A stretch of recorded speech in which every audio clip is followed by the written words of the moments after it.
వీరోచితంగా ఎదుర్కొన్నా. 2003 September October నాకు ఇప్పటికి కూడా జ్ఞాపకం. ఆ రోజు నా మీద బాంబులు చేసినప్పుడు చాలా ఒక పానిక్ రియాక్షన్లో కూడా నేను భయపడలేదు. అలాంటి వ్యక్తిని మీరు చూస్తే ఆ సంఘటన చూసిన తర్వాత ఇలాంటి కౌరవ సభలో ఉండడం కరెక్ట్ కాదని అసెంబ్లీలో చెప్పి దానికి కూడా మైక్ ఇవ్వకపోతే చెప్పేసి బయటొచ్చి ప్రెస్ కాన్ఫరెన్స్ చెప్పి అనౌన్స్ చేశాను. మళ్లీ క్షేత్రస్థాయిలో గెలిచి అసెంబ్లీని గౌరవ సభ చేసి అసెంబ్లీకి ఎంటర్ అవుతానని చెప్పాను. నేను ఏదైతే ఆ రోజు ఒక ప్రతిజ్ఞ చేశానో దాన్ని నిజం చేయడానికి ప్రజలు సహకరించారు. మామూలుగా సహకారం కాదది. నేను ఇన్ని సంవత్సరాలు చాలాసార్లు చాలా ఎలక్షన్లు గెలిచాం, కొన్ని ఎలక్షన్లో ఓడిపోయాం. ఎలక్షన్లో ఓడిపోయినప్పుడు నేను ఎప్పుడూ కుంగిపోలేదు. ఎలక్షన్లో గెలిచిన తర్వాత గంతులేయలేదు.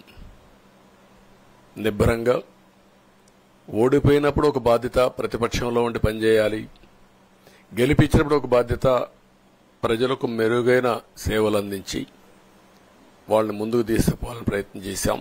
ఎప్పుడూ ప్రజాప్రచారనే ఉన్నాం. అలాంటిది నేను ఏదైతే చెప్పానో అది చేసి వెళ్ళడం అనేది ఒక తృప్తి, ఒక గౌరవం. ఆ గౌరవాన్ని నిలబెట్టిన ప్రజలను కూడా మనస్ఫూర్తిగా అభినందిస్తూ మీ రుణం తీర్చుకుంటాం. ఏ విధంగా పనిచేయాలో పనిచేస్తాం. మీ ఎక్స్పెక్టేషన్స్ ప్రకారం పనిచేసి అయితే ఎప్పటికప్పుడు మీరందరూ కూడా మేము ఓటేసాం, మా పని అయిపోయింది, ఇంకా మీరు చూసుకోండి అని కాకుండా ఎప్పటికప్పుడు మమ్మల్ని నడిపించే బాధ్యత, మాకు సహకరించే బాధ్యత, మళ్లీ రాష్ట్రంలో ఉండే ప్రజలందరం బాగుపడాలంటే ఏం చేయాలో మేము చేసినప్పుడు ఎప్పటికప్పుడు ఫీడ్బ్యాక్ ఇచ్చి నడిపించే బాధ్యత తీసుకోవాల్సిందిగా వారిని కోరుతున్నా. పవన్ కళ్యాణ్ గారిని మనస్ఫూర్తిగా అభినందిస్తున్నా. అదే మరి బీజేపీ అగ్రనాయకత్వాన్ని నరేంద్ర మోడీ గారిని, అమిత్ షా గారిని, ఇక్కడికి వచ్చిన అబ్జర్వర్స్ ని, ఇక్కడుండే పార్టీ అధ్యక్షురాలైనటువంటి పురంధేశ్వరి గారిని మనస్ఫూర్తిగా అభినందిస్తున్నా.